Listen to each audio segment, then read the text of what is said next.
ਭਾਰਤੀ ਮੂਲ ਦਾ ਮੈਸੇਚਿਊਸਟ 'ਚ ਰਹਿਣ ਵਾਲਾ ਸ਼ਰਨ ਪਰਜੀਵਾਲ ਨਾਂ ਦਾ ਬੰਦਾ ਉਸ ਨੂੰ ਫੈਡਰਲ ਏਜੰਟਸ ਨੂੰ ਅਤੇ ਪਾਸਪੋਰਟ ਦੀ ਐਪਲੀਕੇਸ਼ਨ ਦੇ ਉੱਤੇ ਝੂਠ ਬੋਲਣ ਤੇ ਨਕਲੀ ਦਸਤਾਵੇਜ਼ਾਂ ਦੇ ਮਾਮਲੇ 'ਚ 5 ਮਹੀਨੇ ਦੀ ਸਜ਼ਾ ਹੋਈ ਆ ਤੇ ਹੁਣ ਹੋਵੇਗਾ ਡਿਪੋਰਟ। ਮਾਮਲਾ ਆ 2021 ਦੇ ਵਿੱਚ ਇਹ ਸਟੂਡੈਂਟ ਵੀਜ਼ੇ ਦੇ ਉੱਤੇ ਇੱਥੇ ਆਇਆ ਸੀ। ਆ ਕੇ ਇਹ ਯੂਨੀਵਰਸਿਟੀ 'ਚ ਗਿਆ ਨਹੀਂ, ਕਾਲਜ ਵਾਲਿਆਂ ਨੇ ਇਸ ਨੂੰ ਕੱਢ ਦਿੱਤਾ।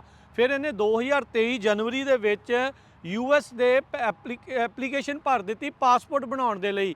ਮੈਰੀਲੈਂਡ ਤੋਂ ਇਹਨੇ ਸਮਹਾਓ ਨਕਲੀ ਦਸਤਾਵੇਜ਼ਾਂ ਦੇ ਨਾਲ, ਨਕਲੀ ਜਿਹੜੀ ਇਨਫੋਰਮੇਸ਼ਨ ਦੇ ਨਾਲ ਅਮਰੀਕਾ ਦਾ ਬਰਥ ਸਰਟੀਫਿਕੇਟ ਬਣਵਾ ਲਿਆ।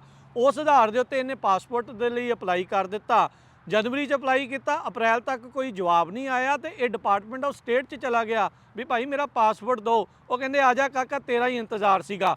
ਉਹਨਾਂ ਨੇ ਉੱਥੇ ਕਿਹਾ ਵੀ ਤੇਰੀ ਇੰਟਰਵਿਊ ਕਰਨੀ ਆ। ਜਦ ਇੰਟਰਵਿਊ ਕੀਤੀ ਤਾਂ ਪਤਾ ਲੱਗਾ ਵੀ ਇਹ ਬਾਈ ਤਾਂ 2021 ਦੇ ਵਿੱਚ ਸਟੂਡੈਂਟ ਵੀਜ਼ੇ ਦੇ ਆਧਾਰ ਦੇ ਉੱਤੇ ਆਇਆ। ਐਪਲੀਕੇਸ਼ਨ 'ਚ ਇਹਨੇ ਝੂਠ ਬੋਲਿਆ ਵੀ ਮੇਰਾ ਤਾਂ ਇੰਡੀਆ ਦੇ ਨਾਲ ਲੈਣਾ ਦੇਣਾ ਹੀ ਕੋਈ ਨਹੀਂ ਆ। ਕਹਿੰਦਾ ਮੈਂ ਤਾਂ ਜੰਮਿਆ ਹੀ ਜਿਹੜਾ ਉਹ ਮੈਰੀਲੈਂਡ ਦਾ ਆ, ਅਮਰੀਕਾ ਦਾ ਜੰਮਿਆ ਆ। ਫੈਡਰਲ ਏਜੰਟਸ ਨੂੰ ਵੀ ਝੂਠ ਬੋਲਿਆ, ਐਪਲੀਕੇਸ਼ਨ 'ਤੇ ਵੀ ਝੂਠ ਬੋਲਿਆ, ਪਰ ਝੂਠ ਜਿਹੜਾ ਇਹਦਾ ਫੜ ਹੋ ਗਿਆ ਕਿਉਂਕਿ ਫਿੰਗਰਪ੍ਰਿੰਟ ਇਸ 'ਤੇ ਹੋਏ ਸੀਗੇ ਜਦੋਂ ਵੀਜ਼ਾ ਲਿਆ ਸੀ ਉਦੋਂ ਵੀ ਤੇ ਜਦੋਂ ਇੱਥੇ ਹੋਏ ਸੀ ਉੱਥੇ। ਫਿਰ ਬਾਅਦ ਦੇ ਵਿੱਚ ਸਭ ਕੁਝ ਬਕ ਗਿਆ, ਸਭ ਕੁਝ ਇਹ ਸੱਚ ਦੱਸ ਗਿਆ।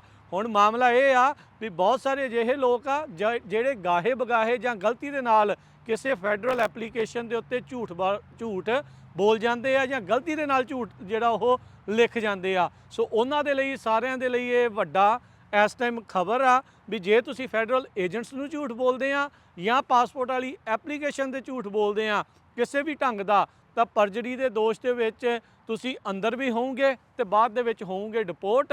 ਇਹ ਬਣਦਾ ਸੀ ਸਿਆਣਾ, ਪਰ ਇਹਨਾਂ ਨੇ ਨੱਪ ਲਿਆ।